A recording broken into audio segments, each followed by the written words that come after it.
For thousands of years, the Yellow River has shaped the destiny of China. Its waters nourish some of the earliest civilizations in East Asia, providing fertile soil that allowed communities to grow and thrive along its banks. Yet the same river that sustained life could also bring unimaginable destruction. Floods from the Yellow River have repeatedly devastated entire regions, destroying villages and reshaping the land. Throughout Chinese history, the river has been both a blessing and a constant threat. By the late 1930s, however, China faced a danger far greater than the river itself. Imperial Japan had begun an aggressive campaign of expansion across East Asia. After rapidly industrializing during the 19th century, Japan sought to extend its power and influence beyond its islands. In 1894, Japan shocked the world by defeating China in the First Sino-Japanese War, forcing the Qing dynasty to surrender territory and influence in the region. In the decades that followed, China fell into political instability. Warlords divided the country, revolutions reshaped governments, and internal conflicts weakened the nation. Japan took advantage of that instability. In 1931, Japanese forces invaded Manchuria and established control over vast territories in northern China. Tensions between the two nations continued to escalate until July 1937, when a clash between Chinese and Japanese troops near the Marco Polo Bridge outside Beijing erupted into full-scale war. Japanese forces quickly launched major offensives across northern China. Within weeks, Beijing fell. Soon after, the brutal Battle of Shanghai engulfed one of China's largest cities in flames. As Japanese troops advanced deeper into the country, entire cities were destroyed and millions of civilians were forced to flee their homes. The Chinese army fought fiercely but struggled to slow the relentless invasion. By 1938, the situation had become desperate. Japanese forces continued pushing inland, capturing key transportation routes and threatening major population centers. One of the most critical cities in China was Wuhan. Located at the intersection of major rivers and railways, Wuhan had become the nation's political and industrial center after the fall of Nanjing. If the Japanese captured Wuhan, the Chinese government might collapse entirely. Chinese military leaders knew they had to stop the Japanese advance at any cost. In search of a solution, commanders began considering increasingly desperate strategies. Some military advisors suggested using the Yellow River itself as a weapon. The plan was radical and terrifying: destroy the massive levees that control the river and allow the waters to flood the countryside. If the plains were submerged, the advancing Japanese armies would be unable to move their troops and equipment through the region. In June 1938, the decision was finally made. Chinese forces secretly moved engineers and soldiers to the banks of the Yellow River. Their mission was to destroy the levees that had protected nearby farmland for generations. The operation was dangerous and uncertain. The first attempts to breach the dikes failed. Explosives were placed, but the earthworks held.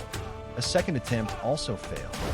Finally, on the third attempt, soldiers began digging directly into the riverbank, removing soil and stone by hand.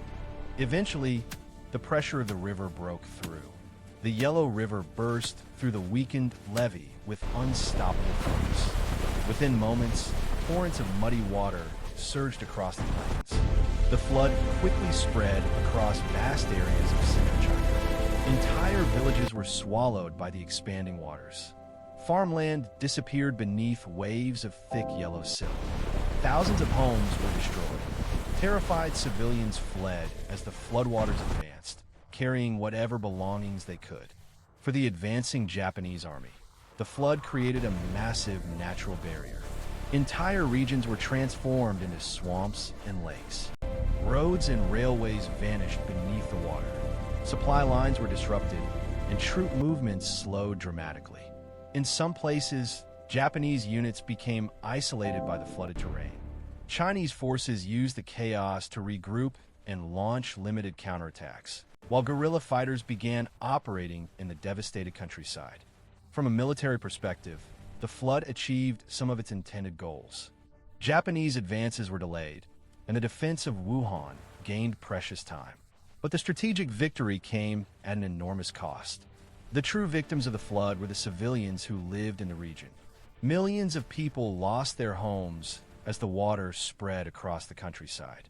Vast areas of farmland were destroyed, wiping out harvests that entire communities depended on. Refugees flooded into nearby cities and camps, searching for food and shelter. The humanitarian disaster continued long after the waters receded. Crops failed, disease spread among displaced populations, and famine followed in several regions. Estimates of the death toll vary widely, but historians agree that hundreds of thousands of people died as a result of the flooding and its aftermath. Millions more were displaced. The flood also had lasting political consequences. Many rural communities blamed the nationalist government for deliberately destroying their homes and livelihoods. In the years that followed, resentment in these regions contributed to growing support for communist guerrilla movements operating in the countryside. Even after the war ended, rebuilding the levees along the Yellow River became a bitter political struggle. Efforts to repair the riverbanks were complicated by ongoing conflict between nationalist and communist forces. Civilians who had settled in the former riverbed were displaced once again as engineers attempted to restore the river's course. Today, the Yellow River still flows across northern China, just as it has for thousands of years. Its waters continue to sustain millions of people.